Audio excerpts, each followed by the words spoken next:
Okay, so today I'm going to be reading this. As ever, it'll be 10 pages at a time.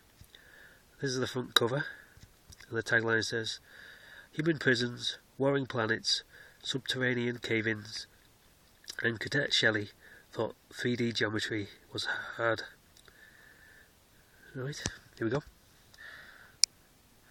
From the Part Archives comes Agent Shelley's tour of duty. To the bidder goes the moon. A fleet of angry Dane ships. A concentrated attack.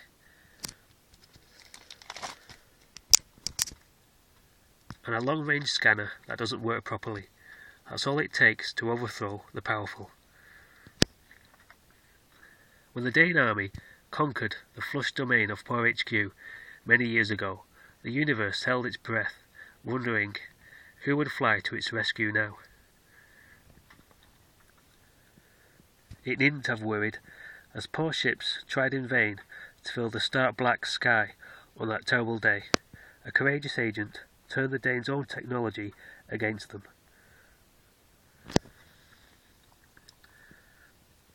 In that one ingenious moment, she ensured Paul would gracefully continue, at least until the next day anyway. She was all out of ideas now. Without the security of p.a.w behind them, many still feared Paul would crumble as easily as the hangar had, leaving nothing and no one to stand in the path of oppression the way they had bravely done so.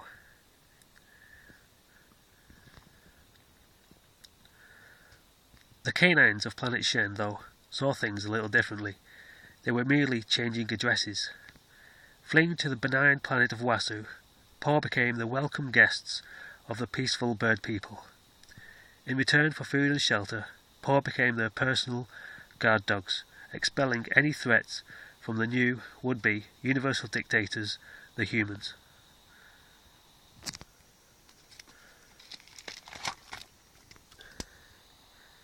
However, trust soon gave way to suspicion, and friendship to hatred, and it was in this uneasy climate that Cadet Shelley grew up.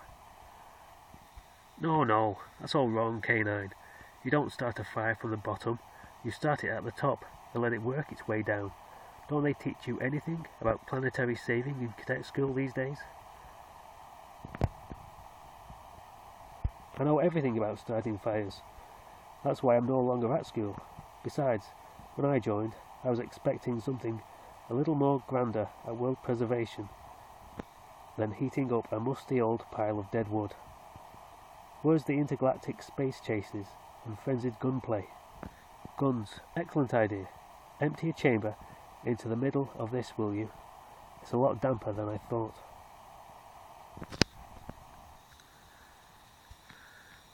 Huh?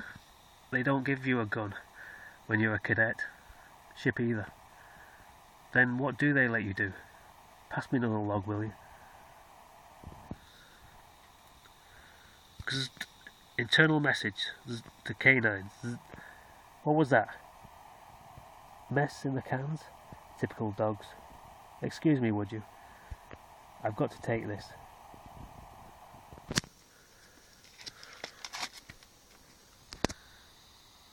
This is Cadet Shelley. Repeat message. Cadet Shell, one of our agents has uncovered a plot to overthrow us.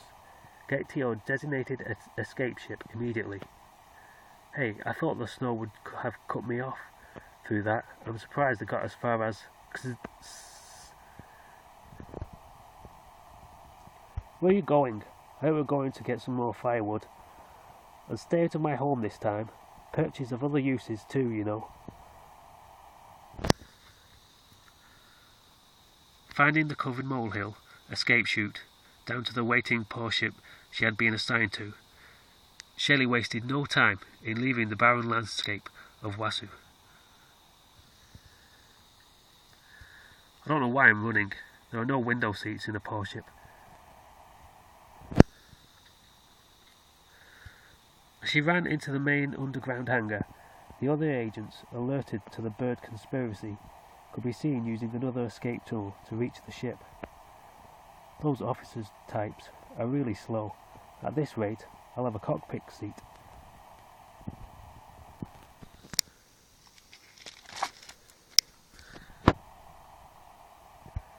Shelley will have more than the seat to herself.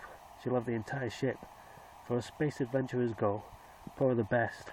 However, their mining skills are underdeveloped, and as the other agents approach the insufficient support beams holding up the tons of earth above give way, collapsing a part of Wasu on top of them, leaving Shelley alone to commandeer the ship.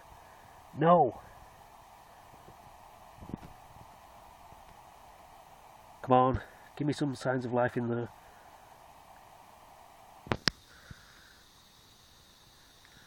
That's the last time I'll let you go anywhere, unsupervised. Look at what you've done. Don't you get it? They've been secretly planning an assault on our planet using these hidden ships. The others are dead, aren't they? Then get that one. No, we haven't. Seeing that the bird people have made up their tiny minds, Shelley continues with the evacuation.